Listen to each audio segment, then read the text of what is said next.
ეს აღმასრულებელი სამაგისტრო პროგრამები იმით არის გამორჩეული, რომ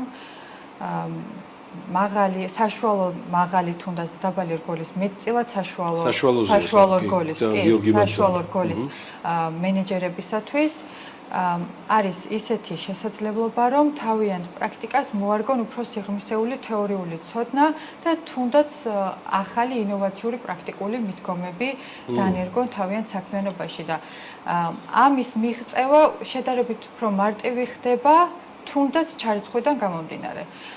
ჩარიცხვა შესაძლებელია რამდენიმე ეტაპის გავლით, ეს არის გასაუბრება, პირველ რიგში დოკუმენტაცია უნდა იყოს საკმაოდ მოწესრიგებული, ბაკალავრის ხარისხი ან მასთან გათანაბრებული აკადემიური ხარისხი უნდა ჰქონდეს და ხუთწლიანი გამოცდილება, ასევე გასაუბრება და თუ არ წარადგენს კანდიდატი ინგლისური ენის დამადასტურებელ სერტიფიკატს, დამატებით გვაქვს ინგლისური ენის ტესტი. ამის შემდეგ უკვე ჩარიცხული ბრძანდებით და გაივლით შესაბამის სასწავლო კურსებს. რაც შეეხება ლონდონს, ჩვენ გვაქვს გარკვეულ კონტინგენტთან ხელშეკრულებები, თუმცა შესაძლებელია ამის გაფართოება.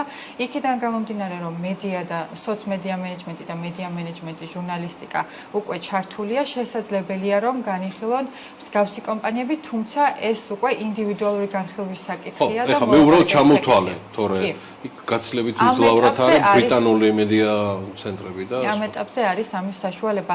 გარდა ამისა, ჩვენ ლონდონთან საკმაოდ მჭიდრო კავშირი გქონდა აქამდეც ბაკალავრიატის მიმართულებით, რაზეც მუშაობთ, ბუკინგემის უნივერსიტეტი არის ჩართული. თქვენ ახსენეთ, რომ იმუშავა ბაკალავრიატზე კარგად, ხო? ძალიან კარგად იმუშავა, ხარისხთან მიმართებით, საერთაშორისო სტანდარტების დანერგვასთან მიმართებით და მათი აკადემიური პერსონალი, ადმინისტრაციული პერსონალი ჩართულია იმ დონეზე, რომ ყოველკვირეული, ყოველთვიური შეხვედრები გვაქვს ნებისმიერ საკითხთან დაკავშირებით და ვცდილობთ გავიზიაროთ მათი პრაქტიკა.